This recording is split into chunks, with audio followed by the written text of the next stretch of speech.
Iran ধুমধারাক্কা missile drone দিয়ে কাঁপিয়ে তুলছে। হরমুজ প্রণালীতে ইরান রেড অ্যালার্ট জারি করেছে। দেখা মাত্র গুলি, দেখা মাত্র মিসাইল অ্যাটাক চলছে। পাশাপাশি আমাদের প্রতিবেশী দেশ ভারতের পশ্চিমবঙ্গে ব্যাপক জ্বালাও পোড়াও চলছে, কারণ নরেন্দ্র মোদীর বিজেপি সেখানে জিতে গেছে। আর তৃণমূলের উপর ব্যাপক আক্রমণ চলছে। আমি এই খবরটি খুব লম্বা করব না, সংক্ষিপ্ত দিব, কারণ আপনাদের সবার নজর হলো ইরানের দিকে। আপনারা জানেন যে ভারতের বিজেপি পশ্চিমবঙ্গ দখল নিতে এবার নির্বাচনের আগে তার কেন্দ্রীয় সরকারের সকল ক্ষমতা ব্যবহার করেছে এবং প্রাদেশিক সরকার বা অঙ্গরাজ্যের সরকারের যে আসলে দুর্বল হয় এটা প্রমাণ করেছে নরেন্দ্র মোদী, কারণ তিনি তার কেন্দ্রীয় সরকারের পুলিশ, নিরাপত্তা বাহিনী, নির্বাচন কমিশন সবগুলোকে ব্যবহার করে সর্বোচ্চ লেভেলের কারচুপি করে মমতা, আমাদের তৃণমূলের মমতা দিদিকে হারিয়েছে। তার কয়েকটা উল্লেখযোগ্য অংশ আমি আপনাদের বলি। 90 লক্ষ ভোটারকে এবার ভোট দিতে দেয়নি, যারা সবাই তৃণমূলের ছিল, এবং বলা হচ্ছে কয়েক হাজার মুসলিমের ভোটারকে এবার স্থগিত করেছে, যারা বৈধ নাগরিক, ভারতের জন্ম নেওয়া, সারা জীবন ভারতের ভোট দিয়েছে, সেই সব মুসলিমদের তারা ভোট দানে বিরত রেখেছে, যারা তৃণমূলকে ভোট দিতে পারে। অর্থাৎ আসনগুলোকে এমনভাবে টার্গেট করেছে, প্রত্যেকটা আসন থেকে মমতার ভোটারদেরকে লিস্ট করে করে যারা মুসলিম তাদেরকে সরিয়েছে এবং 90 লক্ষ ভোটারকে ভোট দানে বিরত রেখেছে। বিভিন্নভাবে বিভিন্ন আইন কানুন হাবিজাবি করে এদেরকে বাদ রেখেছে এবং এই ভোটগুলোই মমতা পায়নি, যে কারণে প্রতিটা আসনে এখন পর্যন্ত যে জরিপ পেয়েছি 3 থেকে 4% ভোট শুধু ব্যবধান তৃণমূল কংগ্রেস এবং বিজেপির মধ্যে। অর্থাৎ একটা বড় রকম ইলেকশন ইঞ্জিনিয়ারিং করে বিজেপি পশ্চিমবঙ্গ দখলে যাচ্ছে। আর এই দখলের অর্থাৎ জয়ের যখনই সম্ভাবনা তৈরি হয়েছে, তৃণমূলের কার্যালয়, অফিস, নেতাদের বাড়ি ঘরে ব্যাপক হামলা, ভাঙচুর, অগ্নিসংযোগ শুরু হয়ে গেছে। আমরা দেখতে পাচ্ছি আরেকটি জাহিলিয়াতের অংশ, এবং এটা বাংলাদেশের জন্য খুবই সিগনিফিক্যান্ট। আমি শুধু বলবো বিএনপি এবং জামাতকে সর্বোচ্চ সতর্ক অবস্থানে এবং ঐক্যবদ্ধ থাকতে হবে, কারণ শুভেন্দু অধিকারী যে ব্যক্তির কথা বলছে তিনি খুবই বিপজ্জনক বাংলাদেশের জন্য, এবং তিনি সবসময় বাংলাদেশের ব্যাপারে ঘৃণা ছড়ানো একজন ব্যক্তি। তিনি হতে যাচ্ছেন পশ্চিমবঙ্গের ত্রাণকর্তা। অতএব যে বিএনপি এতদিন জামাতকে শত্রু ভেবে আওয়ামী লীগকে বন্ধু ভাবার চেষ্টা করেছে, আওয়ামী লীগের পার্টি অফিস খুলে দিয়েছে, বিভিন্ন জায়গায় আওয়ামী লীগকে তার দলে ভিড়িয়েছে, আওয়ামী লীগকে একেবারে বুকে জড়িয়ে মিষ্টি মুখ করিয়েছে, তাদের জন্য খুব বিপদ সংকেত আসতে যাচ্ছে। আল্লাহ না করুক। আমি চাই না বাংলাদেশ বিভাজিত হোক। আমি চাই জুলাই যোদ্ধাদের অংশটি বা জুলাইয়ের পক্ষের শক্তি এক থাকুক যে কোনো ভাবে। এটি বাংলাদেশের জন্য অনেক বড় ঘটনা হতে যাচ্ছে। দর্শক, এটা নিয়ে আলাদা একটা এপিসোড করব, আজকে এটা নিয়ে আর লম্বা কথা বলতে চাই না। দর্শক, আসি আপনাদের জন্য ইরানের যে খবর। আজ রাতটা খুব ক্রুশিয়াল রাত, কারণ আজ বড় কিছু ঘটতে যাচ্ছে। আমি আপনাদেরকে আজ দুপুরে যে লাইভটি করেছিলাম বেলা 1টার সময়, সেই লাইভে আমি আপনাদের ইঙ্গিত করেছি যে আজকে একটা বড় যুদ্ধ বাঁধতে যাচ্ছে। যারা আমার লাইভটা দেখেছেন তারা বুঝতে পেরেছেন। আমি সেই লাইভে যে কথাগুলো বলেছিলাম তা এখন শুরু হয়ে গেছে। সবাই এখন আমাকে দোষ দেন যে মাসুম ভাই আপনার কারণে যুদ্ধ শুরু হয়ে গেছে। ভাই, আমার কারণে আসলে যুদ্ধ শুরু হয়ে গেছে। এখন এটার জন্য কি আমার ফাঁসি হওয়া উচিত কিনা জানি না। আসেন আমি একটা একটা করে খবর দিই, আগে যুদ্ধের খবর দিই, তারপরে ভেতরের আরো অনেকগুলো খবর আছে। আপনারা তো যুদ্ধের জন্য বসে আছেন। আসেন, আমেরিকা ইরানকে চ্যালেঞ্জ করে বলেছিল যেই জাহাজগুলো হরমুজের অপর প্রান্তে বসে আছে, তোমরা যদি এই পারে আসতে চাও আমেরিকা তোমাদের নিরাপত্তা দিয়ে বের করে আনবে। অর্থাৎ আমেরিকা এতদিন নেভাল ব্লকেট তৈরি করে তারা দেখেছে ইরানের সাথে পারেনি। এবার তারা ইরানের এই কি বলবো বাধা ছিন্ন করার জন্য, ইরান যে হরমুজ দখলে রেখেছে এই দখল থেকে আমেরিকা নিজের দখলে নেয়ার জন্য তারা কি করছে, যে জাহাজগুলো আটকে ছিল অপর প্রান্তে সেই জাহাজগুলোকে বলছে তোমাদের আমরা নিরাপত্তা দিব, তোমরা চলে আসো দল বেঁধে। এরপর একটি জাহাজ, দক্ষিণ কোরিয়ার একটি জাহাজ সেখান থেকে মুভ করলে সঙ্গে সঙ্গে সেই জাহাজে মিসাইল অ্যাটাক চালায় ইরান। এরপর আমেরিকার বেশ কয়েকটি ডিস্ট্রয়ার, যুদ্ধ জাহাজ, তারা রাডার বন্ধ করে লোকেশন অফ করে দেয়, দিয়ে গোপনে হরমুজ প্রণালীতে প্রবেশের চেষ্টা করে। আবারও বলছি, মার্কিন যে যুদ্ধ জাহাজগুলো আছে হরমুজের আরেক প্রান্তে, সেখান থেকে তারা তাদের লোকেশন অফ করে, রাডার সিস্টেম অফ করে দিয়ে গোপনে সেই যুদ্ধ জাহাজগুলো ইরানের হরমুজ অংশে প্রবেশ করে, হরমুজ প্রণালীতে। সঙ্গে সঙ্গে সেই মার্কিন ডেস্ট্রয়ারের উপর ইরান ব্যাপক মিসাইল আক্রমণ চালায়। বেশ কিছু জাহাজ ক্ষতিগ্রস্ত হয় এবং বাকিগুলো দ্রুত পালিয়ে যায়। এরপর ইরান সিরিজ আরব আমিরাতের উপর হামলা শুরু করে, কারণ আরব আমিরাতে কালকে আপনাদের রাতে আমি বলেছিলাম যে মধ্যপ্রাচ্যের একটি দেশে ব্যাপক রহস্যজনক বিমান ওঠানামা করে, রিফুয়েলিং ট্যাঙ্কার, যুদ্ধ বিমান, ড্রোন, সেই দেশটি ছিল আরব আমিরাত। তো সেই দেশটি আজকে একটা যুদ্ধ পরিস্থিতি তৈরি করে। কয়েকটি সূত্র বলছে ইরানের আইআরডিসির একটি বিশেষ ঘাঁটির উপর আরব আমিরাত থেকে মার্কিন যুদ্ধ বিমান উড়ে অ্যাটাক চালিয়েছে। এই তথ্যটি এখন ইরান এবং কেউ স্বীকার না করলে কিছু আউটলেট দাবি করেছে। এরপরই ইরান আরব আমিরাতের উপর ভয়ঙ্কর মিসাইল অ্যাটাক শুরু করে, ড্রোন এবং ক্রুজ মিসাইল দিয়ে আরব আমিরাতের বেশ কয়েকটা শহর কাঁপিয়ে তোলে এবং তাদের তেল কেন্দ্র বা তেল কূপগুলোকে আগুন ধরিয়ে দেয়। বলা হয় যে আমিরাতের বেশ কিছু তেলের যেই ঘাঁটি আছে বা তেলের যে কূপ আছে সেখানে হামলা হয় এবং ভারতের পাঁচজনের মতো নাগরিক গুরুতর আহত হয়। এবং ইরান থেকে যে হরমুজ প্রণালী ভেদ করে মার্কিন কি বলবো নির্দেশনা ফলো করে যে জাহাজগুলো ইরানের হরমুজ পার হতে যায়, ইরান তাদের উপর ব্যাপক মিসাইল অ্যাটাক চালায়। অর্থাৎ ইরান যে কথাগুলো বলেছে অক্ষরে অক্ষরে পালন করে। প্রথমে সতর্কতামূলক আক্রমণ মানে মিসাইল অ্যাটাক, তারপর ডাইরেক্ট মিসাইল চালায় ইরান এবং ইরান বলে দেয় যে এই অঞ্চলে আমাদের অনুমতি ছাড়া পরবর্তী নির্দেশনা না দেওয়া পর্যন্ত আমার শত্রু মিত্র সকলের জাহাজকে নিষিদ্ধ করা হলো। অর্থাৎ হরমুজ প্রণালী থেকে আর কোনো জাহাজ এখন প্রবেশ করতে পারবে না যতক্ষণ না ইরান তাদেরকে পারমিশন দেয়। মানে এখন ইরানের পারমিশনও না, ইরান বলে দিয়েছে ডাইরেক্ট যে পরবর্তী নির্দেশনা না দেওয়া পর্যন্ত কোনো জাহাজ এখন এই অঞ্চলে আসবে না, কারণ এখন যুদ্ধ আবার শুরু হয়ে গেছে এই অঞ্চলে। সো যে কোনো জাহাজ এই অঞ্চলে ঢোকা মাত্রই আক্রান্ত হয়ে যাবে।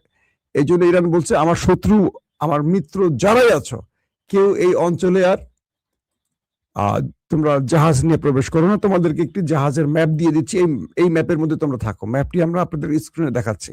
আপনারা দেখতে পাচ্ছেন হরমুজের এই মোড়টা দেখতে পাচ্ছেন তো সবাই? তো এই হরমুজে দেখেন দুটো মেরুন কালারের, খয়েরি নাকি মেরুন বলেন, দুটো দাগ দিয়ে রেখেছি আমি, ভালো করে দেখেন। এই দুটো দাগের মধ্যে ইরান আসা নিষিদ্ধ করে দিয়েছে। এই অঞ্চলটা এখন ইরানের আওতা বা ইরান তার নিজের কন্ট্রোলে নিয়ে নিয়েছে। একটা হলো ওমানের অংশ, একটা হলো ইরানের অংশ।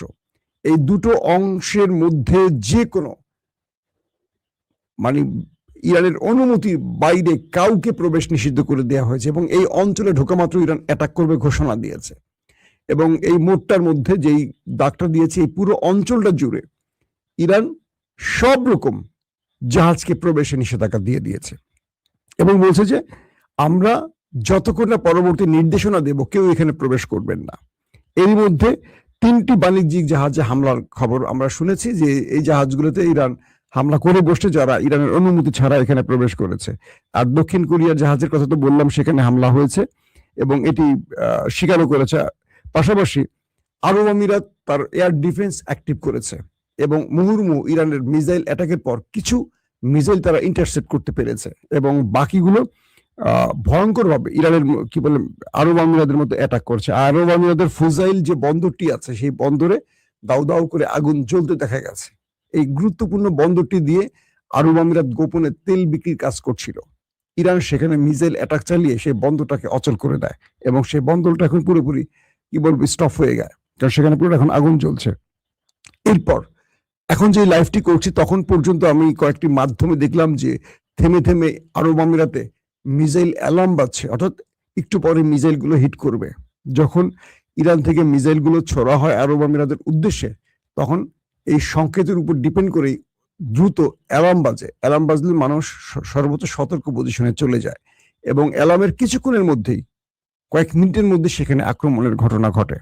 তো আরব আমিরাতে এখন পর্যন্ত আমরা যেটা পাচ্ছি যে সিরিজ আপনার কি বলবো যে অ্যালার্ম বাজছে, তার মানে ইরান এখন অ্যাটাক চালিয়ে যাচ্ছে এবং এই যুদ্ধে ইরান ক্রুজ মিসাইল, ড্রোন এবং ব্যালিস্টিক মিসাইল ব্যবহার করেছে।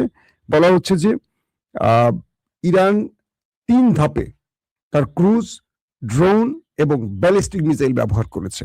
পাশাপাশি ইরানের জরুরি পরিস্থিতি তৈরি হয়ে গেছে, যে কারণে সুপ্রিম কাউন্সিল যারা এই যুদ্ধের সর্বোচ্চ নির্দেশদাতা বা যুদ্ধের কি বলবো নেপথ্যের ব্যক্তি, তারা একটা জরুরি বৈঠকে বসেছেন এবং সেই বৈঠক ইতিমধ্যে শেষ হয়েছে। এই বৈঠকের পর থেকে একটা বড় নির্দেশনা আসবে। পাশাপাশি তারা বলে দিয়েছে হরমুজ প্রণালী সবার জন্য ক্লোজ, এখান থেকে আর কোনো কিছু ঢুকবে না, বের হবে না। এখন আমেরিকা এই যুদ্ধে তারা কি করবে শেষ পর্যন্ত, কারণ আমেরিকা খেলাটা নেপথ্যে খেলতে চেয়েছিল আরব আমিরাতকে দিয়ে, আর আরব আমিরাত এই ফ্রন্ট লাইনে এসে ইরানের হাতে ব্যাপক মাইর খেয়েছে গত মানে আজকে বিকেল থেকে যে আমরা আপডেটগুলো পেয়েছি সেখানে, এবং মার্কিন যে ডেস্ট্রয়ার এগুলো ব্যাপক ক্ষতিগ্রস্ত হয়েছে ইরানের মিসাইল আক্রমণে, কিন্তু আমেরিকা এখন পর্যন্ত ইরানে পাল্টা অ্যাটাক করেনি। তারা মার খেয়ে দ্রুত মানে চোখ ঢেকে পালিয়ে গেছে এই অঞ্চল থেকে, কারণ তারা বুঝতে পারছে তাদের জন্য ভয়াবহ বিপর্যয় আসতে পারে। এখন পর্যন্ত আমেরিকা ইরানে কোনো পাল্টা প্রতিরোধ করেনি, তবে আরব আমিরাত তারা ইরানে কিছু অ্যাটাক করার চেষ্টা করছে, ইরান সেগুলোকে ইন্টারসেপ্ট করেছে খবর আসছে। এবং আরো বলা হয়েছে যে আরব আমিরাতের বেশ কিছু নাগরিকরা যারা মানে মানুষ বসবাস করে সাধারণ মানুষ, সেই অঞ্চলেও মিসাইল অ্যাটাক চালিয়েছে ইরান। ধারণা করা হচ্ছে এই অঞ্চলগুলোতে আমেরিকানদের অবস্থান বা আমেরিকানদের বসবাস আছে। দর্শক আসেন এবার আরো কিছু গুরুত্বপূর্ণ খবর আছে। ইরান তার নতুন নকশা, যেটা আমি আপনাদের দেখালাম, এই যে স্ক্রিন এখন দেখতে পাচ্ছেন, যে এই নকশাটা ইরান নতুন করে ঘোষণা করেছে। বলছে এই পুরো অঞ্চল এখন ইরানের দখলে থাকবে, এখানে কারো অনুমতি চলবে না, এখানে আমেরিকার আব্বা আসলেও চলবে না, এটা পুরোপুরি ইরানের দখলে থাকবে। এবং এই নতুন নকশায় পৃথিবীর যে কোনো জাহাজকে মেনে চলতে হবে যতদিন ইরান চাইবে। আপনারা নকশার বিষয়টি জেনে গেছেন। এবং রাইসুল খাইমা এরিয়া থেকে দুবাই এরিয়ায় সবাইকে সরে যেতে বলছে ইরান, অর্থাৎ হরমুজ প্রণালীর একটি অঞ্চলের নাম হলো রাইসুল খাইমা। এই অঞ্চলে যত জাহাজ এসে ভিড়ে ছিল, অপেক্ষা ছিল ইরানের অনুমতির, তাদের সবাইকে বলছে তোমরা দ্রুত এই অঞ্চল ছাড়ো, ছেড়ে সবাই দুবাই এরিয়াতে চলে যাও, কারণ অ্যাটাক শুরু হচ্ছে। এবং বলা হয়েছে যে মানে আমেরিকা যে নতুন একটি অপারেশন করছে যেটার নাম প্রজেক্ট ফ্রিডম দিয়েছে, প্রজেক্ট ফ্রিডম, এবং এখানে আমেরিকা তার 15,000 সেনাকে ব্যবহার করছে ইরানের বিরুদ্ধে যুদ্ধের জন্য। এবং আমি যেটা বলছিলাম যে দুপুর 1টার সময় লাইভে, যে আমেরিকা যুদ্ধের জন্য আরবের সকল প্রস্তুতি নিয়ে ফেলছে। ইরান ইতিমধ্যে অ্যাটাক করেছে, প্রতিক্রিয়া দিয়েছে, এখন আমেরিকার মাঠে নামার পালা। বলা হচ্ছে আজ রাতে ইসরায়েল, আমেরিকা, আরব আমিরাত এই 3 দেশ যৌথভাবে ইরানে আক্রমণ চালাতে পারে, এবং সেইভাবেই সকল প্রস্তুতি চলছে।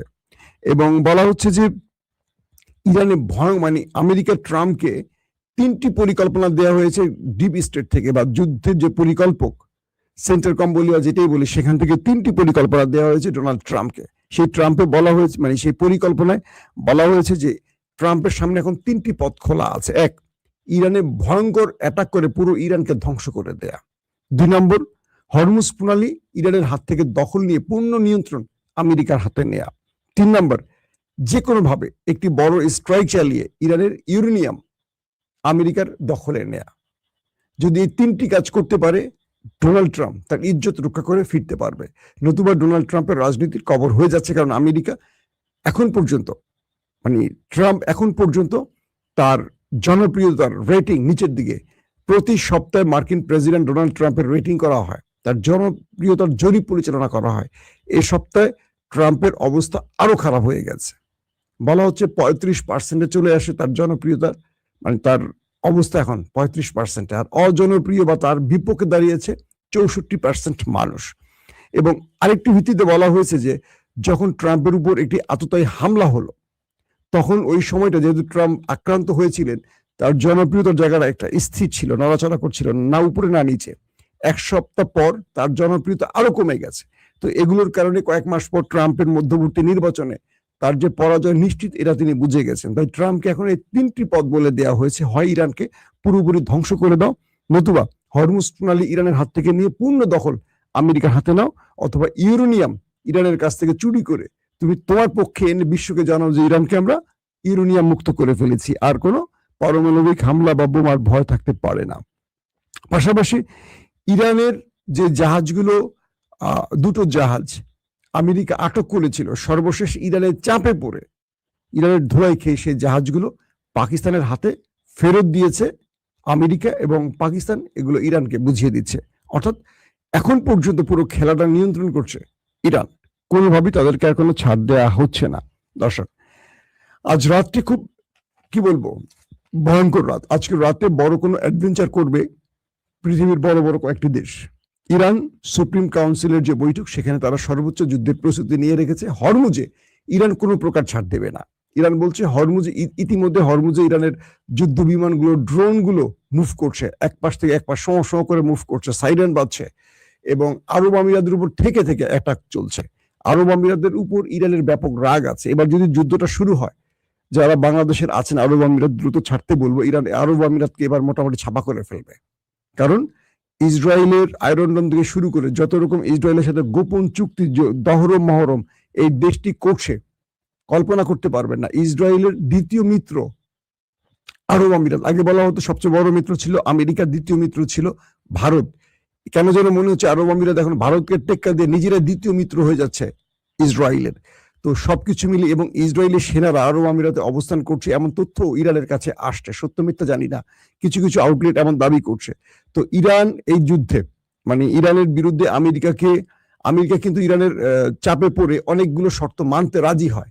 দুটো দেশের জন্য মানতে পারে না, একটা হলো ইসরায়েল, একটা হলো আরব আমিরাত। আর সৌদি আরব এখানে কৌশলে খেলে। সৌদি আরব যেদিকে পাল সেদিকে বাতাস, তবে সৌদি আরব নিজের ক্ষতি বুঝতে পেরে চাচ্ছে যুদ্ধটা বন্ধ হোক। কিন্তু ইদানিং তারা বলছে আমেরিকাকে যে হয় তোমরা পারলে পুরো শেষ করে ফেলো ইরানকে, অথবা তোমরা এখানে পালাও, আমরা ইরানের সাথে লাইন করে চলবো। কিন্তু ইসরায়েল আর আরব আমিরাত মিলে আমেরিকাকে আবার যুদ্ধে নামাতে চাইছে, আর তার শুরুটা আজকে শুরু হয়ে গেছে এবং কাল রাত থেকে সেই প্রস্তুতি হলো। ইরান বলে দিয়েছে আরব আমিরাতকে, তোমরা যদি আমার শত্রুকে প্রশ্রয় দাও বা আমার দেশে আক্রমণে তোমার দেশ ব্যবহার করা হয়, তাহলে তোমাকে আর সকাল দেখতে দেওয়া হবে না। ইরান যদি চায়, আমি আবার রিপিট বলছি, আরব আমিরাতের সকাল বন্ধ করতে পারে। কারণ ইরান আরব আমিরাতের খুব কাছের একটি দেশ, তাকে বেশি কষ্ট করতে হবে না। তার দেশে যে পরিমাণ আলু পটল বানানো আছে, হাই রেঞ্জ বা লং ডিস্টেন্স লাগবে না। ইরান সকাল থেকে শুধু মারা শুরু করবে, দেখবেন বিকালবেলা আরব আমিরাত নাই হয়ে গেছে। কারণ এই দেশগুলো অর্থের উপর টিকে আছে আর পশ্চিমাদের মদদের উপর টিকে আছে। এদের স্ট্রং কোনো বাহিনী নেই, আধুনিক অস্ত্র থাকতে পারে, এগুলো ব্যবহারেরও ভালো করে নিয়ম কানুন জানে না। সো এই জাতিটা এখন আমি কি বলবো যে মুসলিম জাতির সবচেয়ে বড় বিস্ফোরা এই দেশটি। ইরান তাদের উপরে ধোলাইটা চালিয়ে আবার যুদ্ধে ফিরে আসছে। বাট আতঙ্কের খবরটি হলো যে জিনিসগুলো আমরা চাচ্ছিলাম না, যুদ্ধটা বাদুক বা যুদ্ধটা লাগুক, আবার মানুষের প্রাণহানি, আবার তেলের দাম বৃদ্ধি। আজকে তেলের দাম 115 ছাড়িয়ে গেছে, 115 ছাড়িয়ে গেছে তেলের দাম। এখন পুরো স্টক মার্কেট ধস, আমেরিকার কপালে ভাঁজ পড়ে গেছে, আমেরিকা আবারও টেনশনে পড়ে গেছে। আমেরিকা এখন এই তেলের দাম কমানোর জন্য আবারও নতুন কোনো পরিকল্পনা হাতে নিতে হবে। আমেরিকা আসলে মানে বড় রকম এক মাইন্ড কাছে চিপে আছে। যখনই ইরানের সাথে যুদ্ধ করতে যায় তেলের দাম বেড়ে যায়, আর তেলের দাম বাড়ানো মানে আমেরিকার গলা চাপ পড়ে যায়। সবকিছু মিলে বিশ্ব পরিস্থিতি এক ভয়ঙ্কর গতিতে আগাচ্ছে, যুদ্ধ আবার শুরু হয়ে গেল। তার মানে আজকে রাত থেকে আমরা আবারও আপনাদেরকে খবর দিতে হবে কতগুলো মিসাইল, কতগুলো ড্রোন, কতগুলো মানুষের প্রাণ গেল, যেটা আমরা দেখতে চাই না, যেটা শুনতে চাই না। আমরা শান্তির পক্ষে, আমরা যুদ্ধের